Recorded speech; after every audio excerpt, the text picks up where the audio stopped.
Flamengo vai pagar um valor absurdo por Jorge Carrascal, que deve se apresentar já ao clube neste final de semana, antes inclusive da disputa do Fla-Flu, jogo este que será disputado às 6h30 da tarde do domingo. Por que esse valor é absurdo? O Flamengo vai pagar 12 milhões de euros, ou seja, uma contratação cara, né?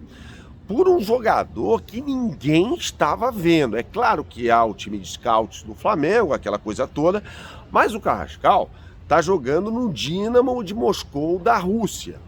O Dinamo Moscou é um clube que ninguém vê no Ocidente, não é nem no Brasil, é nos países do Ocidente do globo terrestre, porque há um boicote em relação às transmissões do campeonato russo por causa da guerra na Ucrânia. Roda a vinheta.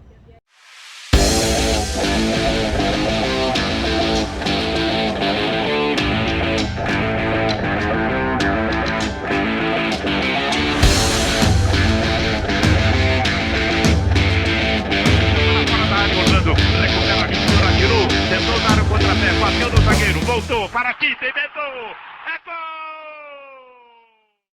Salve, salve pessoal, deixe seu like neste vídeo, inscreva-se aqui no canal, a gente fala muito sobre Flamengo por aqui, e claro que a gente vai repercutir essa contratação do meia, né, Jorge Carrascal, jogador de 27 anos, que vem do Dinamo Moscou para reforçar o time do Flamengo. Como eu disse, é uma contratação com valores absurdos, estratosféricos. Por quê? Vamos lá.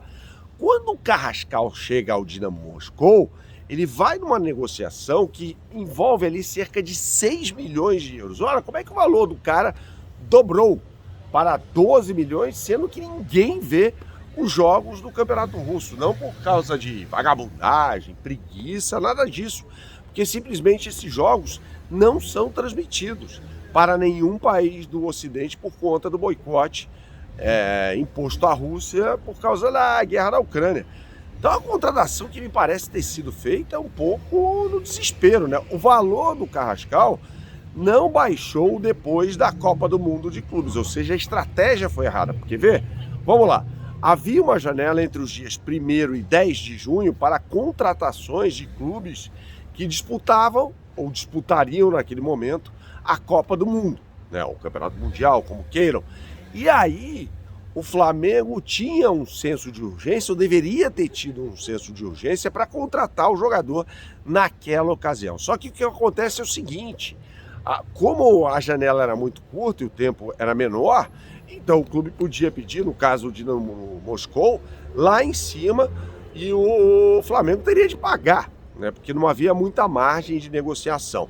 O Flamengo ficou o tempo todo negociando com o Carrascal, né, durante e após a Copa do Mundo para fechar essa contratação, né? Então, assim, eu vejo essa contratação com valores acima do mercado, inclusive, né? E aí isso denota um certo desespero. Até o José Boto, a gente fez um vídeo, inclusive nesta quinta-feira, detonando aqui o trabalho do José Boto à frente do Flamengo, né? O Carrascal é bom jogador, é evidente que é, né? Um jogador destro de 27 anos de idade que rendeu muito no River Plate, inclusive sob o comando do Marcelo Galhardo. Agora, uma coisa é você contratar um jogador por um valor justo de mercado. Outra coisa é pagar um valor que, para mim, é muito alto pelo atleta colombiano. A gente está falando de uma negociação de 12 milhões de euros, gente. E o Flamengo já deu com a cara na parede em algumas contratações também milionárias, né? Como, por exemplo, a do Everton Cebolinha, por 16 milhões de euros, um jogador que não rende absolutamente nada com a camisa do Flamengo, né? Então, assim, me parece uma contratação meio que para prestar conta. Só que aí, meu amigo, você acaba gastando, como eu disse, muito mais do que de fato o jogador vale, né? Para mim, o Carrascal não vale 12 milhões de euros, né? Não vale mesmo. E aí o Flamengo vai sendo engolido. No caso, o José Boto vai sendo engolido no mercado, né?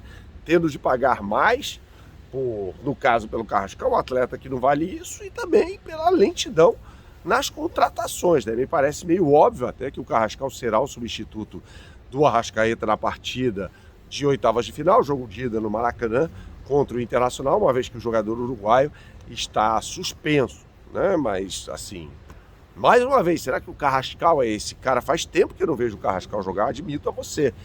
Mas esse movimento do José Boto, né?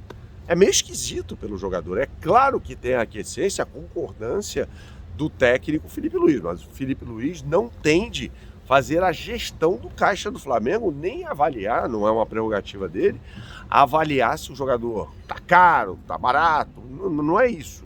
Ele tem que fazer o cara render no campo, mas evidentemente que ele dá o pitaco dele, claro, nessa negociação. O Felipe e o Boto estão muito alinhados, né? Sempre estiveram muito alinhados. Não sei se isso é necessariamente bom, me parece que o Boto tem que manter um distanciamento, até por uma questão hierárquica em relação ao técnico Felipe Luiz. Ele não pode fazer simplesmente o que o Felipe Luiz quer. Eu acho que a relação tem que ser justamente oposta, né? Um aspecto contrário, né?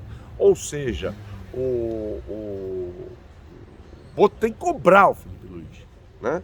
Tem que ser uma relação ali. O Boto foi contratado para isso, né? Além de comandar todo o departamento de futebol do Flamengo, tem de cobrar o técnico por decisões tomadas no campo, inclusive. E é isso que se espera de um bom diretor técnico de futebol, né? Quando a gente fala em profissionalização, a gente fala, inclusive, sobre a chegada de um diretor profissional, beleza, mas aí a cobrança, né? A cobrança no departamento de futebol como um todo, né? E aí a gente vai vendo erros cometidos pelo Felipe Luiz, como ele os cometeu na partida entre Flamengo e Santos, né? Principalmente com a saída do Alan, a mudança de posicionamento e a consequente saída do Luiz Araújo. Quer dizer, o Luiz Araújo nunca joga na dele.